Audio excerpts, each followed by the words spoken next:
Greetings, amigos and amigops and amigas. Welcome back to Top 10 with Kyle and Mike. I am your co-host, Kyle. I am joined this week, as I am every week, by your co-host, Mike. As we do every week, we will have a topic put forth. We will then rank the top 10 of said topic until we have arrived at a definitive top 10. This week, we both know the general topic. As you probably know, The Incredibles 2 came out recently, which Mike and I both saw and enjoyed. We're going to be doing a top 10 about that movie in some capacity. I don't know exactly what the list is, but I know in general what we're talking about. So without further ado, let's get talking about this incredible topic. Alright, K-Money. So we're going to be talking about The Incredibles 2, as you mentioned. So the spin on this one, as suggested by friend of the pod and frequent critic of friend of the pod Dylan, Shelby, was that we talk about themes that The Incredibles 2 picked up on from The Incredibles. So some through lines from the first movie to the second that worked really well. So I think that this was a good way of accessing this. Really, this is just going to be a potpourri of things I liked about this movie. Because there's not really enough characters a la Avengers to just do like a top 10 who won the movie. So I think we're just going to talk about some stuff that we really liked about it. So I think this is one, we're probably just going to get it as we go. I think if that works for you. Yeah. I think this is going to be something that we do a little more frequently as we go forward. I got some advice over the weekend from good friend Abby, who suggested that she thinks our most entertaining episodes are ones in which we discuss something relevant and recent. So when we did Avengers or The Bachelorette, and I quite like being in the moment too. So I think we'll do a little more of this. And if a movie doesn't quite lend itself to a natural top 10 like The Avengers or The Bachelor does, we'll figure it out as we go and put some kind of top 10 spin on it. Yeah. So I think that's the deal here.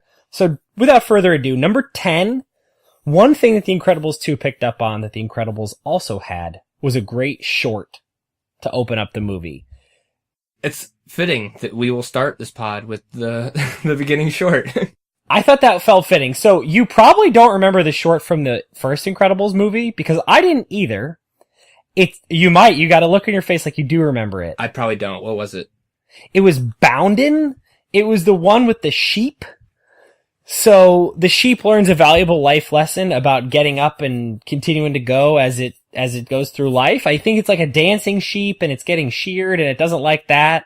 Wow, you were right. I definitely did not remember that. So I didn't remember it either. Went back and watched it. It's actually pretty good. And this is something that The Incredibles 2 picked up on really nicely is just the general legacy of Pixar movies having a great short. I watched this between two of the good friends of the pod, two of our very good friends. One, on my left, longtime girlfriend Caroline, and on my right, currently missing in action because he got a new phone, Alex. So Alex is sitting on my right, Caroline's on my left, and there was just a lot of emotion in this row. We're in a theater full of 3 and 4-year-old kids who are all watching this like, why? What's with the dumpling? I don't get the dumpling. And Caroline, who's 24 or 25, however old she is now, is weeping to my left, and Alex is just wide-eyed in complete astonishment. He's just totally glued to the screen. I thought this bow was so good. It was really nice. It was a little bit tainted for us because we had heard on the car ride over that there was some kind of twist, and sometimes even hearing that there's a twist, and it wasn't really. That's all you need to know. Yeah, it kind of put me in a weird frame of mind for it, but it was a really good one, and it really hit you right in the feels like a lot of Pixar movies tend to do, but not necessarily the shorts. I was impressed with how much they were able to cram into like a 4-minute video. Yeah. And it's encouraging to see that they've gotten back on this train because I don't know if you saw the short ahead of Coco. No, you and I actually discussed this recently. Part of the discussion was that I hadn't seen it and it was horrifying. I can't remember time being more irritated and bothered by the short film that they put in front of Coco. It felt so unlike what Pixar typically does. Whatever. The point is, the bow short in front of this film is one of the best I've seen in front of a Pixar movie. I love the animation. When we realized that the son was a human, I loved the animation because he looked like a person you would know. Like they showed the dumpling in like the outfits and it looked a little silly, and then you saw what the actual person was, and I was like, oh, I know that guy. That's really cool. Yeah. That was a nice touch. And just the beginning, I think the cuteness of the dumpling can't be overstated in the way it was measuring its height and having its face smashed in and all those. When it eats she feeds it and its head swells up again. Beautiful. Just a delight. Yeah. That was a delight. So that's number 10. Number 9 is in a very literal sense a through line that was picked up by the second movie. I think the decision to start the second movie just minutes after the end of the first was a great decision. I, for one, don't give half a crap about what happens when Dash is 35. I don't care. It's not, to me, relevant. I care about what's going on with Dash 5 minutes after the Underminer attacks. I think it's amazing because the first Incredibles ends with this note of you wondering, okay, they just had this experience where they kind of had to throw caution to the wind and pull it together to get out of a situation that they found themselves in. How would this work if it was more than just a off the seat of your pants? What if it was more structured? Yep. And they kind of backtrack on that a little bit as soon as the scene is over, when they kind of go back to the Incredibles our supers are banned again type deal. But you're right. What's interesting about this group is that it's young children that don't maybe fully understand their powers, and these parents that don't fully understand how to raise their children with these unique circumstances, all while trying to fit into this society as a whole. And that's what's interesting about The Incredibles, and kudos to them for realizing that and saying, let's just keep doing that. Totally. I really love that decision, and I think it worked out, both like you said, from a thematic standpoint and just from a plot standpoint. I was plugged in from minute one. Absolutely. And I think also important to note is that we all wanted to see a little more Underminer. I know that for us. I sure did. In the intervening years between the movies, the Underminer had kind of grown to these epic proportions. You're so right. He got more interesting the less you saw of him. Right, exactly. The Underminer! He became kind of this poster child for ridiculously silly supervillains, kind of like Bon Voyage. Yeah. I do wish Bon Voyage had been able to make another appearance, but... God, I do too. But I actually pointed that out to Jameson, and he pointed out that since we saw Bon Voyage in flashback, he would be significantly older. Yes, that's the only problem, is he'd be like old man Dom Voyage, like hanging out at the retirement home. Those years of smoking the French cigarettes have not been kind to me. To Bon Voyage. Yeah, that's the only problem. But yes, the Underminer, picking up that plotline, I think that was a great decision. Amen. Another thing that I think The Incredibles 2 did really nicely, clocking in at number 8, was continuing to obscure the exact origins of superpowers. So this is something you and I have talked about a lot. I think that the desire, and I hate to continue to pick on this young man, a la Christopher Paolini, to over-explain the system of magic or superpowers in your world is a real weakness, and it can be a helpful crutch if you want another 600 pages of plot, but it's not helpful if you want to compel the viewer. And so I think that the decision, like in the first one, to keep this sort of vague, like, were they the result of some sort of testing in a lab? Were they born this way? What happens if supers and non-supers have kids? That's all unexplained. And I think that one step that the movie took that could have endangered that was introducing the notion of all of these different supers who we didn't know about. And I thought that it never felt forced in a really funky way. Those new supers we met, I thought only reinforced the sort of mystery and interest I felt towards our incredible bunch. I agree with that, and I like how they made all of these superheroes kind of foreign and just brought them in, and because they had to draw from a new bank of supers, because that's kind of the whole plot of the first movie, is that all these other ones were slowly being picked off.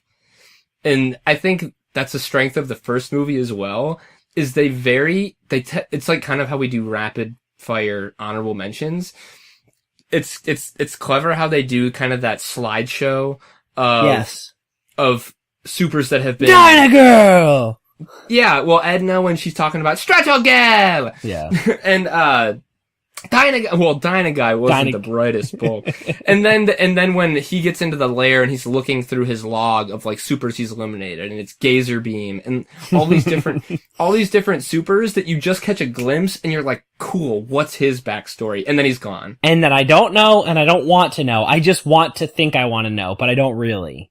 Well, yeah, precisely. Kind of how we didn't really want to know what Han Solo was up to all those years. And it can be really annoying and disappointing when you find out.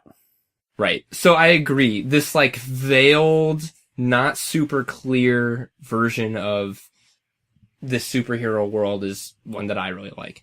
Yeah. So clocking in at number 7, another thing I loved about The Incredibles 2 was that it kept that really distinctive animation style. So one thing that was really notable about Incredibles 2 was that the action, the actual flow and motion of the movie was much smoother. I thought that some of those scenes where there was like really intense, quick moving action, it looked much better and fresher, but it kept the same comic book feel of the first one. It still felt like they might be saying kapow. And I thought that was a really kind of, that's a tough balance to find, and I really thought they did. They did. What I thought was interesting, well, I found it to be a little, not disappointing, but it had less to do with the animation style as much as it did kind of just the general vibe of the movie, was whereas the first one felt very kind of Cold War espionage, spy thriller-y almost, this one felt less that way and more kind of like golden age of superheroes kind of aesthetic, you know. All right, so we're gonna skip the usual kind of honorable mentions and recapping here because that's number 6. So let's talk about them. Let's talk about them in tandem. So yeah. I noted the 50s, 60s motif as a positive that they picked up on in the second one that they kept from the first. And the note that I kind of put for myself was Zuckerberg surveillance with Cold War. And then I put in parentheses the TVs. Cause I loved that the TVs were the old bubble TVs, that the voices on the news sounded like old newsy voices, yada, yada, yada. All of the stuff that you and I have talked about loving about the first one. But I'd like to hear your thoughts on how they kind of didn't fully live up to that in the second one. Well, and there were some things that they did, like, for example, the house that they live in. Yeah. It's got that same exact kind of era of design is all thrown in there. Mm-hmm. And I just think in the first one, the fact that they have to infiltrate, I think really when I think about it, it's the sleek design of like basically Syndrome's lair and the huge rocket and the trains and the way that the guards are dressed up. And due to the nature of this movie's villain, there's not as much like Dr. Evil-y lair set up, you know? Mm-hmm. And I think that's what made the first one feel so much more of an espionage movie. Whereas this one with like the big metro city kind of like I can't remember what it was called. But Municeburg. Like Municeburg. The way Municeburg is kind of highlighted and the way that they're on the boat and the politics involved with it, it felt a lot more Superman-y than it did James Bond-y. It's interesting you say that. So we're going to break a couple of the rules because these are all kind of related. What you mentioned about the house brings me to one of my not tops, which is that I thought the setting started to feel a little bit too much like Los Angeles, which was the note I made. So they have that big house up in the hills that looks like something some modernist asshole would have built in like the 1970s. So it definitely felt espionage-y in a way, but it also felt too place specific. Cause that to me felt like that home is in Los Angeles. Like that's where that is. That's not in Municeburg. That's in Los Angeles. And I thought that the decision to have the high rise that went above the cloud line was cool, but it started to feel like it was building out a world that wasn't Anytown, USA. And I think that obviously the Municeburg joke is that it is Anytown, USA, and I think that's part of why the witness protection kind of angle of the first one works so well, is that the city they're in legitimately feels like a city you'd stick a retired superhero so that they don't stick out.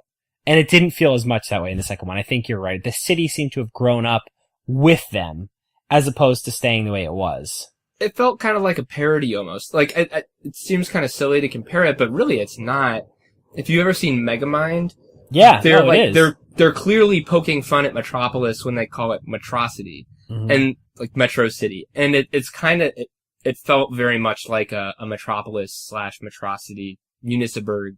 I can't fault them. It's clearly an intentional design choice, but to me, it felt like it was a tonal shift from the first movie, and I think that tied in with the animation style. Though I would like to note that I think you're right, and that especially some of the action sequences, the animation was stunningly beautiful. And for example, I think my favorite scene in the movie is the Elastigirl bike. We're going to talk about chase. that. We're going to talk about that shortly. Keep on going. All right. So the only other, so let's recap the 5 and then do any other not tops we have. So number 10, the great short leading up to the movie. Number 9, the decision to start the movie right after Incredibles 1. Number 8, the mystery of the superpowers in this universe. Number 7, and number 6, kind of together with an asterisk because we may be popping that bubble, the distinctive animation style and then the 50s, 60s motif. So one other not top that I wanted to mention that I thought they kind of dropped the ball on a little bit. I didn't think there was enough of Lucius's wife. I was hoping for more of the supersuit banter. So I had this on my list as well. I think they either should have gone... They either shouldn't have done it, or they should have done more. Yes. Because maybe have it be off screen, like have it be a note. Like have him read a note in his lunchbox that says, like, why do you need to know, or something. Completely agree, because the way it came off was, we know this is one of the defining scenes from the first movie. Yeah. We're going to find a way to put it in here. And it felt like a little more canny than I think I was hoping for. Yeah. And I think for the most part, this movie actually avoided doing that. And that was one case where it felt like this was a little too wink-winky for me. Yes. I needed either a full-on, like, nudge, or I needed kind of no wink. The other problem I had with that is I think it would have played a lot better if I hadn't already seen it in the trailer. Yes. Because to me, totally, that indicated that was the one teasing line of like 7 we were going to get. Exactly. We might have, and I did read that actually designed her aesthetic. Like, she had a character model, and they actually ended up using that character model in the film elsewhere as an extra or whatever. Interesting. So I think they had the same thought that we did, and it just unfortunately ended up being the easiest thing to go and what was already the longest movie Pixar's ever made. Yeah. So, but yeah, I agree on that one. So do you have any other not tops that you're thinking of?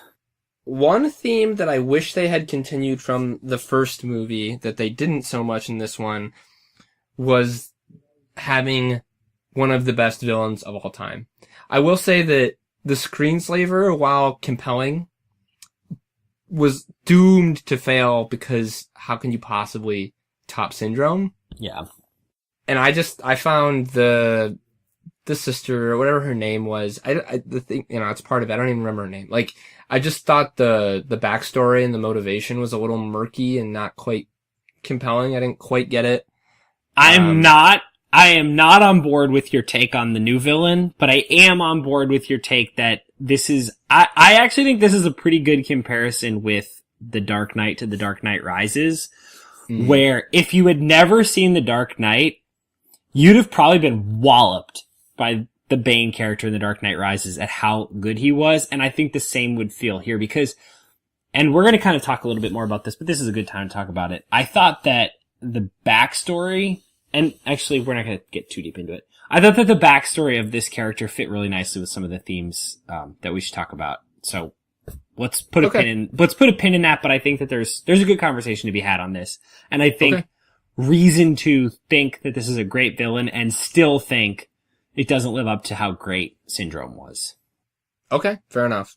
So actually number 5 ties in a little bit. One thing that I thought Incredibles did really well, that I also think Incredibles 2 did really well, was have great voice actors. Particularly voice actors who were not used to hearing in animated films. Because these days there are certain vocal actors who are in every animated movie. Like Josh Gad, for example, was wonderful as Olaf, but is now in every animated movie. And for me, hearing the dulcet tones of Michael Ehrmantraut, Yeah. aka Jonathan Banks, as that agent made me Agent Dicker? Agent Dicker. Was it Rick Dicker? I think so. Yeah, Rick Dicker made me so happy. As did hearing, of course, Bob Odenkirk. But also, and I didn't know she was in it, Catherine Keener, as whatever her name was, the screenslave, or whatever her actual name was. Who is that, the actress? She's the girlfriend from 40-Year-Old Virgin, and also, very importantly, she's the mom from Get Out, who is also a hypnotist. So, right. So that was weird. I wasn't the timeline probably doesn't work out that Brad Bird would have known this. No. But it's interesting that that's the case because it's the same thing she does in Get Out. But I loved hearing both of their voices. I thought the voice work from the usuals, Holly Hunter, Craig T. Nelson, and co was wonderful. But it was nice to hear some new famous voices that you're not used to hearing in this setting. They always seem to get the voice acting down just right. Yeah. And you're right. Odenkirk was perfect for this, and I enjoyed the miniature Better Call Saul reunion. Yes, that was wonderful. Yeah. That was a real delight. A shout out to, this is stupid, I'm not going to remember his name, but he's the voice actor who does Ham in the original Toy Story. Yes! And he's voiced a character in every single Pixar movie since, and he voices the Underminer in this one. Yeah. So. And he was the boss in the first one, right? No, that's the voice of Rex you're thinking of. Who was he in the first one then? What about our stockholders, Bob? Ham, I'm just gonna Google his name. He voices the Underminer in both. Okay. Oh, okay. Alright. It's not Wallace Shawn. Wallace Shawn is Rex, I think. You're right about Rex. It's inconceivable. No, it's John Ratzenberger. John Ratzenberger, okay. But I think what's really cool is that they picked actors and actresses who are exactly the right amount of famous, where if you're not a total geek like us, you're like, oh, that sounds familiar. If you are a total geek like us, you're like, oh, it's Blake Ehrmantraut. But yeah, it's just like they're a nice mix. And I think the same goes for Craig T. Nelson and Holly Hunter. Like, they're famous, but they're not that famous. Most people wouldn't be able to pick Craig T. Nelson out of a lineup. No. Of guys that certainly not these days. Right. So.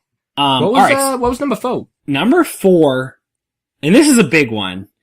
Number 4 is that it was damn funny. Just like the first one, it kept the humor. So I personally think that the humor in 2 was a little bit dumber than the humor in the first one. So I think that the humor of like my client didn't ask to be saved, my client didn't want to be saved. It like, your so-called actions, like that's insanely funny, as was just the entire conception of the Edna Mode character. Like that stuff is funny, it's really clever, it plays off of old 50s movie stereotypes and the comic capes. books. Yes. Pointing fun at that whole genre. Yes. It's absolutely. Very tongue-in-cheek and very aware. It's very knowing humor. And that was what was really funny about the first one. The second one is not quite as clever in its humor, but it is also really funny in a way that animates this movie. It does a nice job of bringing sort of that Avengers balance of humor and seriousness. I think that the scene that highlights it all is the Jack scene, because that was one of the funniest things I've ever seen. Is this going to appear higher on the list, or can we talk about this now? Let's talk about it now. So, see, to me, that was, I already mentioned, I thought the motorcycle scene is probably my favorite in the movie. And it all was together. This happened right after. Oh my god. This movie, it's actually, I think, genius, the way that they recreated the classic superhero versus supervillain battle with the raccoon and Jack. Like, the way that the raccoon is, like, dodge rolling, and the pow, pow, bap, bap, like, punching each other, and the bouncing off their backs and kicking, and just, like, the way they're using their surroundings, it so perfectly mirrors the classic comic book battle scene. Absolutely. And the cool thing is it felt like the first battle. Like how in comics there's always like the one battle and then they have their climactic battle. Like I think they're in for round 2. I would be shocked if there was not some kind of, and to be honest, I was surprised that we didn't see the raccoon recur later in the movie. I thought they were going to make a little bit of a running gag out of it. Well, it wouldn't be surprising if the raccoon turns into a supervillain or something. Like, as dumb as that sounds, like, if like... Sign me up! Like, Raccoon Claus, like, turns into a villain, that would not surprise me. Oh my, I was dying. And I also think that what's cool about this movie is that while it can make you laugh and poke fun at a genre, this is one of the shortcomings of Deadpool 2, where like they're trying to make fun of a genre but adhere to all its tropes in kind of a bad way. This movie is poking fun and paying homage while also just actually nailing the genre. And that scene was a really cool way to display Jack's powers, and it fit right into the whole rest of the movie thematically. If we're talking about other hilarious things, the part I saw it with Allegius and Jameson's sister Bailey. All four of us were howling with a little bit of physical comedy at the restaurant when Violet turns around and sees Tony. Beautiful. And she just shoots the water out of her nose. That's as simple as that. It's just a girl embarrassed and she shoots water out of her nose. And oh my God, I couldn't stop. My stomach hurt. It was so funny. Did that kill in your theater? Absolutely killed. So I went, like I said, with longtime girlfriend Caroline as well as Alex, and we were in a theater full of little kids. And let me tell you, that bit, the nose plays, and it played in that theater. And you're right. It's a little dumber. It's a little slapstickier, but man, in that moment, I sure as hell wasn't complaining. And I'm totally, not now. And that's sequels for you. Like, the sequel is almost always going to be a little bit dumber, and I think it's okay as long as the movie accepts that and just goes with it. And I think that's what this movie did really well. It, from shot one, knew what it was and was comfortable with it. Amen, brother. Yeah, I really loved how much this one made me laugh. Yeah. So that brings us through number 4. I don't have any honorables. I didn't really feel the need to put honorables in here, but thought you might have some. I'll wait, cause I did some kind of thinking about this on my own, and there are a couple things that I feel like we will talk about, and if we don't, I'll throw them on at the end. Okay. So number 3, and I think this is it's not number 1, as you can tell, cause it's number 3, but it's probably the most important element. Number 3 is bringing back Brad Bird. Yeah. So, bringing back Brad Bird was a very smart decision because Brad Bird is amazing. So I took a look through his list of projects that he's actually written / directed. And here's the list. The Iron Giant. One of the top, my personal top 10 favorite movies of all time. It's incredible. The Iron Giant, The Incredibles. So Ratatouille. Mm-hmm. Tomorrowland, which kind of sticks out like a sore thumb on this list. And then Ghost Protocol, Mission Impossible Ghost Protocol. So I forgot that he directed Ghost Protocol because the first movie I compared this movie with as we left the theater was like, damn, I haven't seen an action movie that good since Ghost Protocol. And it was, I guess, maybe I subconsciously was remembering. But the long and the short of this is Brad Bird knows his way around both a perfectly calibrated action movie with nothing more to it and a really thoughtful, interesting cautionary tale or morality play. The dude can do anything, and he brought it for this one. He's a hero. And it's funny you say that because I've been rewatching Mission Impossible in preparation for next month, and I can tell you that we will be talking more about those movies very soon on this very podcast. Yeah.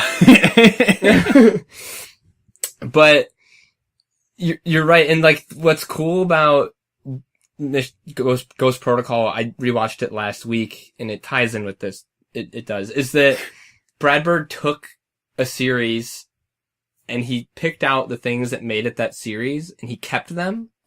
And twisted them a little bit, and we'll talk about it a little more later. But and he did this. I think he's able to do the same thing in this movie, kind of, in that he took an existing genre and was able to put his own spin on it while not deviating and paying respect to it. And that's an impressive talent to have. And it's really good to see him, because I'll admit, I was a little worried after Tomorrowland, because I really did not care for it, but his career continues to amaze, and thank God they didn't screw up and go with someone else for this movie. That would not have been a good decision. We've seen how that goes. Like Jaws 2, you know, pretty much anytime you see a different director, you have to be wary. It doesn't always go wrong, but you gotta prick your ears up a little bit. Well, it's the good example immediately is I'm a little worried about the second Sicario movie, but we'll see. Yeah, I saw the reviews were not great.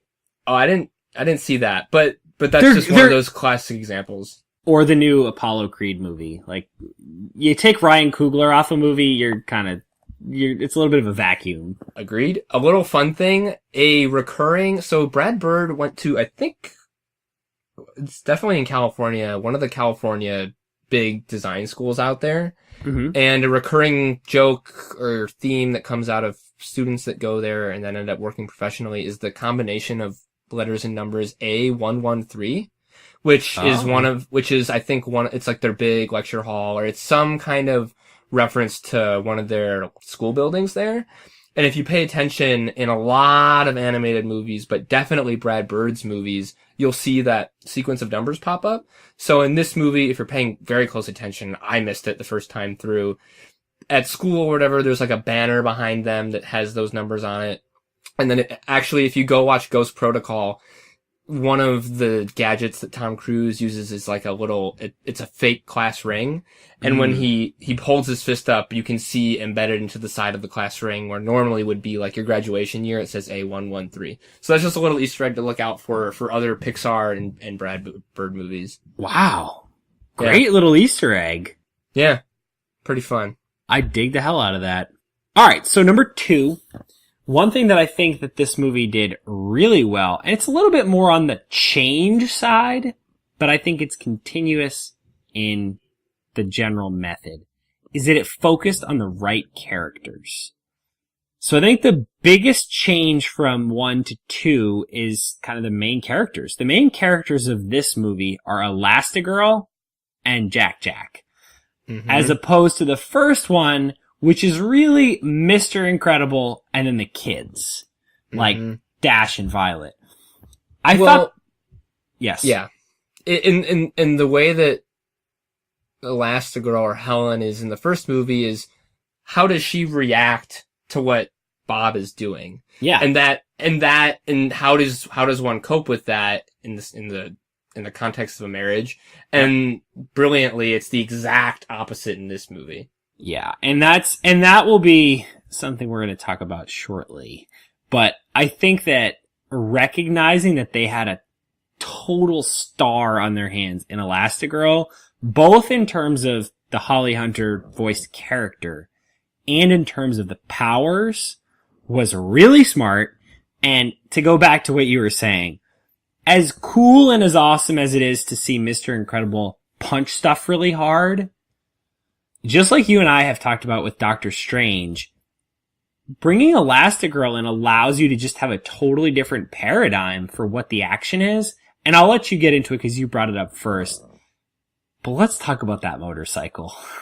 The first time that it splits and she does the jump, my jaw dropped. My jaw literally dropped. That's something that rarely happens. It literally dropped. I couldn't believe that was what had just happened.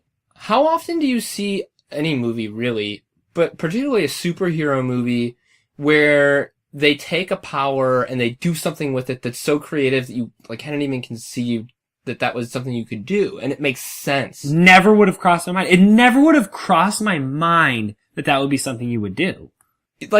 When I saw it split apart, I thought, cool, she'll elongate and be able to do some interesting things just by virtue of it being longer.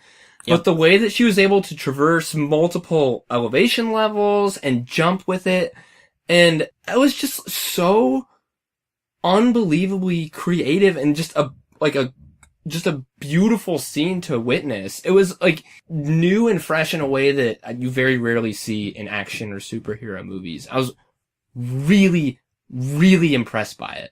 Totally. It was like watching the best of that chase scene from Skyfall. And it was like taking that, and it was like taking some of the best of the Avengers, and it was like taking some of the best things about Mission Impossible and just mashing it all together and just doing it perfectly. I mean, how many times have we seen a train chase or a helicopter chase or even both in movies? Infinite times. Infinite. Those are two of, like, The Great Train Robbery was, I think, one of the first movies ever released. It's old as movies itself. And this made it feel so different and so fresh. I didn't know where it was going. I didn't know what was going to happen. Incredible. They did some interesting things with her powers in the first movie, like when she's stuck in between those 3 doors in the base. Yeah. And that was really cool. Yeah, and they just took it to the next level. Or the fan boat. That was really cool when they did the boat. Yeah.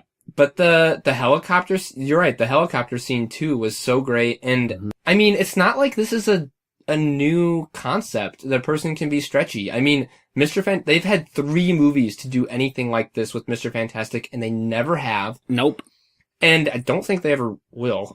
And in the DC verse, there's a character named Rubber Band Man, or the Rubber Man, or something like that. It's not a new concept, and yet they were able to make it incredibly fresh. And I will say that I really enjoyed.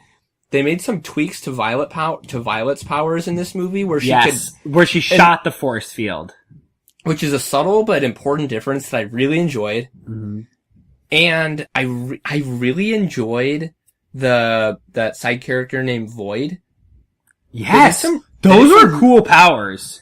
It reminded me of playing Portal, but there were some that's what I was thinking too. Especially her powers in conjunction with Violet's and Elastigirl's when they were fighting each other, and then also when they're working in tandem. Those were some very, very, this movie functions really well just as an action movie when it's trying to do that. That's the thing. I like I said, I left that and I said, that's the best action movie I've seen since Ghost Protocol. And I believe it. I stand by that. It was just perfectly calibrated action, really different, really creative, really impactful. It hit all the action movie boxes just perfectly.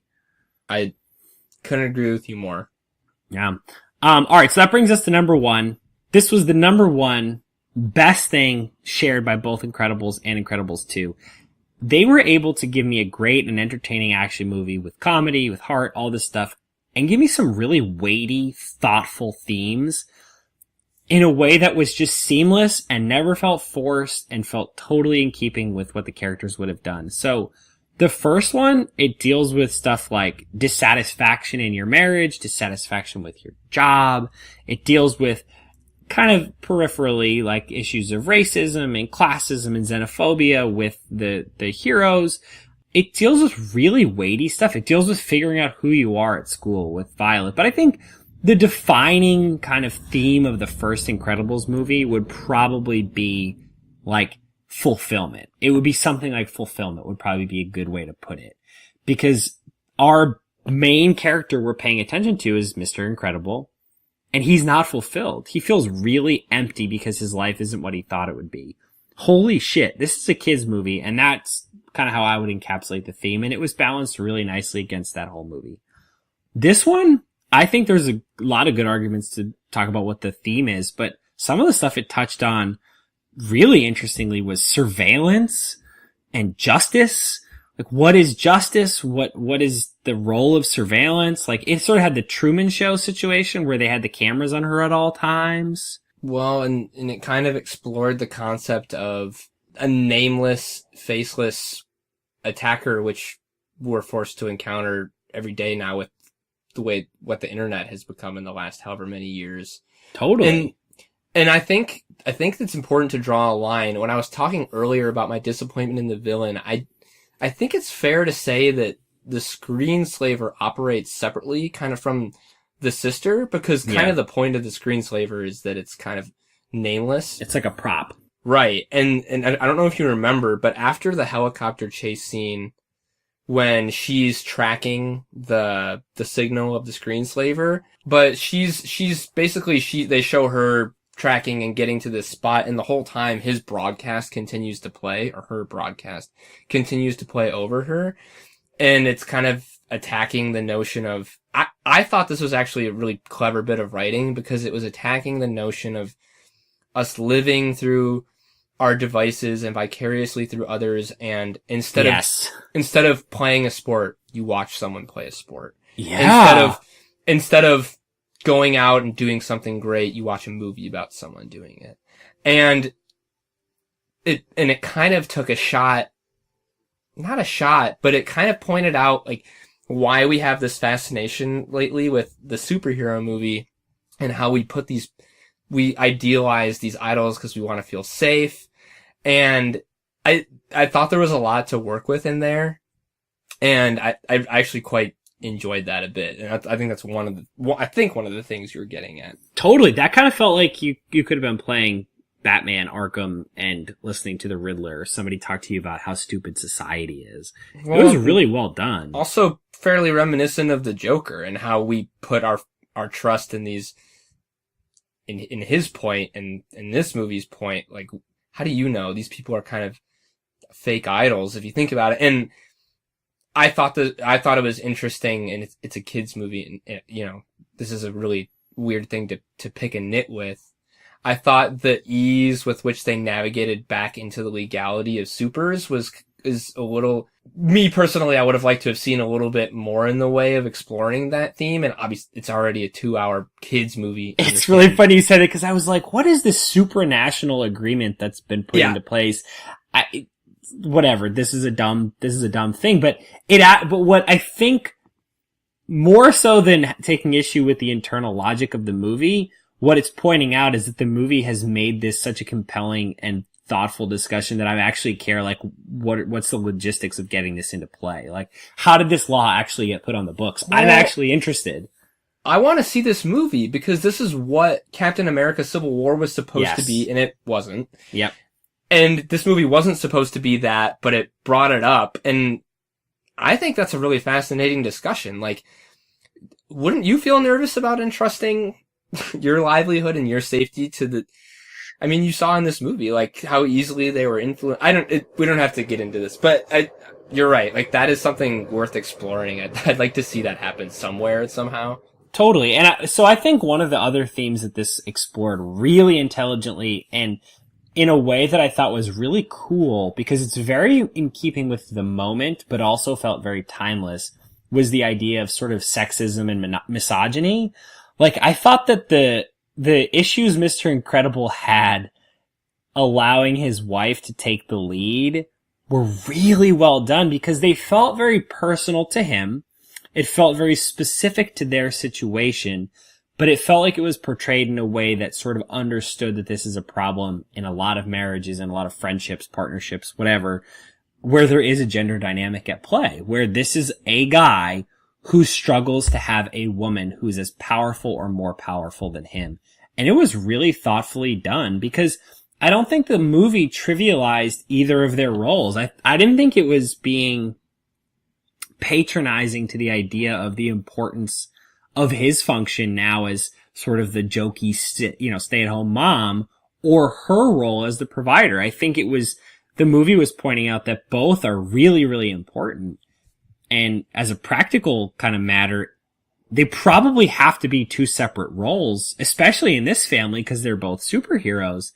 What the movie is poking fun at is the idea that one or the other has to be done by one or the other gender. And I thought it was really cool because it accepts that the family as it's constituted needs somebody to be at home to help these kids do their homework and keep them from blowing up the neighborhood. And it needs somebody out there saving the world. And, at different times, one of them is going to have to step off the stage. And for this one, it's Mr. Incredible. He loves his wife. And the reason he loves his wife is because she's powerful and awesome. But he still wouldn't mind being a little more powerful and a little more awesome than her. And what's more understandable than that? That's a totally relatable feeling. Whether that has to do with, your significant other, your friend, your brother, your sister, your mom, your dad. Everybody wants everybody to be awesome, but just a little less awesome than them. Like, to think that is to be human. I agree. And I found that particular storyline to be definitely relatable. I'm sure you do too, as a young professional and your significant other, young professional. And it's like this weird balance of, like you were just saying, like fierce pride that the person you're with is successful and competent and confident, and also dealing with the competitive nature of what each of us has. Totally. And this is like, isn't this just classic Pixar though?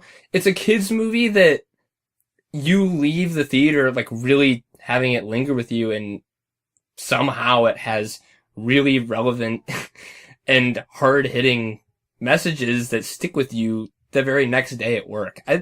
Absolutely. And one thing I wanted to kind of touch on too on this topic about gender is I thought it was really interesting to get back around to why I thought that the Catherine Keener, I don't keep forgetting her name, but whatever the villainess's name is how angry she is at her father for not doing what he ought to have done to protect the family. Because once again, we're talking about a really like loaded gender specific topic. This is the role of a man, because if we're taking the timeline into play here, this is like the 1930s maybe at this time when the father is killed. So it's like the 1930s. It's the man of the house. He's supposed to protect the family.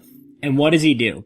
Instead of cowering in fear in his panic room, he tries to be big man and call on a superhero. And it gets them killed in a really shockingly violent way. I was very surprised they actually showed a gun on screen. That seemed a little dark, but, and that's what sends her on this journey to become a villain, is that she's really mad that this guy's trust and faith in this kind of archaic, weird system is what got their family where it is. I thought that was a really clearly a deliberate choice, and one that I thought really worked very well, because as you watched it, you could understand where the Odenkirk character is coming from in romanticizing their dad. Like, hey, he had a direct line to all these superheroes.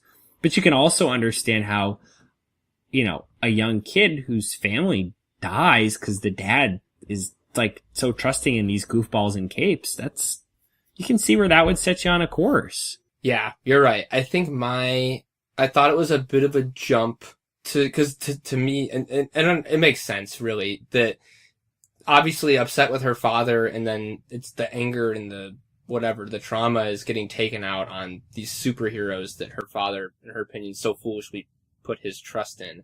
And so they become the target of her ire. That makes sense. It's the nuts and bolts of it, I think, felt a little unwieldy to me. And that's the nuts and bolts of it are a little unwieldy. I think that the emotional core of it is really interesting and compelling in a similar way to Syndrome. But I agree that the nuts and bolts of it feel different because it's obvious that Syndrome's feelings would be taken out on Mr. Incredible. It's less obvious that this girl wouldn't become a social worker or an advocate for like more traditional forms of justice, or a self-defense, instructor or something like that. Like, it's less obvious that those things wouldn't be options for her. Whatever. It's a quibble, because I think ultimately it works really well. Yeah. Well, the only other thing I wanted to make sure that we really hit home about this one is that there can be no debate that throughout most of this movie, the highlight is Jack Jack. I just can't overstate how whenever he's on screen, you just have a smile on your face with the way he disappears and the cookies, and just when his what does he call the cookies? Cookies, nom nom cookies. Yeah, I keep saying nom nom cookies. And the flame retardant suit when he eats and he's just... Yes, lavender flavored.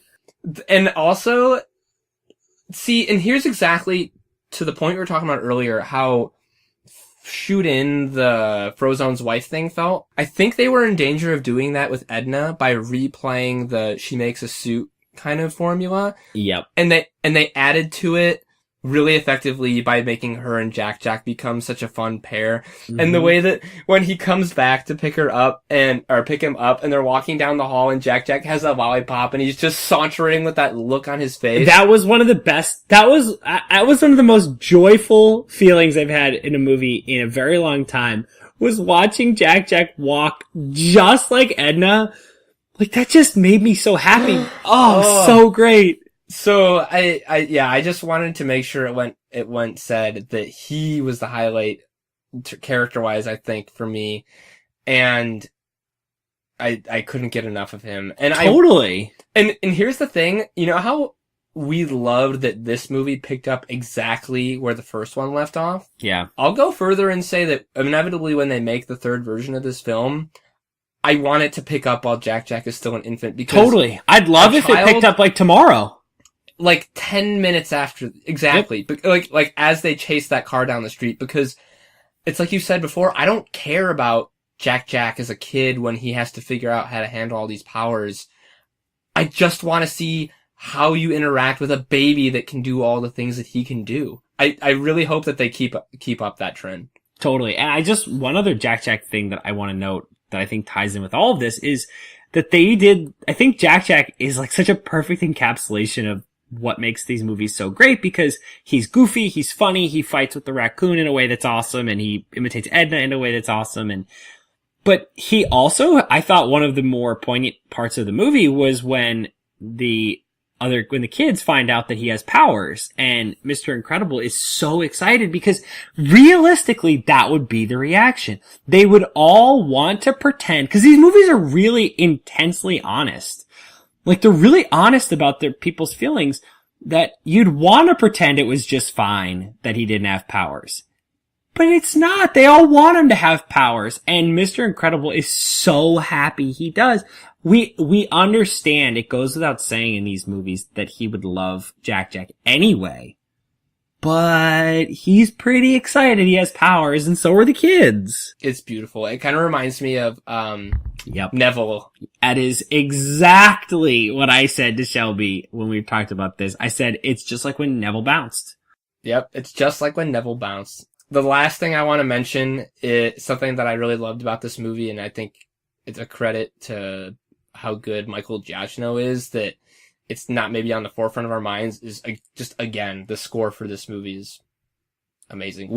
On the way over to the movie theater, we threw on the soundtrack from the first one, and it made me so giddy. And I just love it. The big brass band, kind of thriller style score. It's incredible. Aha! Sorry. I know, it's hard to keep away from it. It's just, that's how I feel about this movie. I couldn't agree more. And I just, the very last thing from me, I'm just really, really happy to see them successfully do a sequel, a Pixar sequel, because I will say, apart from the Toy Story franchise, I've been generally disappointed with the sequels they've come out with. Totally. And I think, to me, what this one figured out that the other ones didn't is that it was okay for it to, in spite of this whole pot about ways it's kind of similar, for it to branch out a little bit and to try to do something a little bit different and not be the same movie. And I think that was the mistake that several of the others have made. Toy Story, it deserves to be considered as its own beast. For whatever reason, it has a glow around it and it's just a little bit different. But generally speaking, it's not a good idea when you try to recapture what made your first one so good. And I think that's what this one got. And hopefully future Pixars can say, hey, we made an A+, but if we try to make an A-, I bet we can. Because if they try to make another A+, they're going to make a C like they've been. Completely agree, buddy. Yeah, boss. We don't need to rank these. I think that's a silly exercise. And besides, We're coming in at just under an hour, which is another piece of advice I got this weekend from a good friend and soon to be friend of the pod, Sarah. Yeah. Keep it short and sweet. So it's good. I'm good.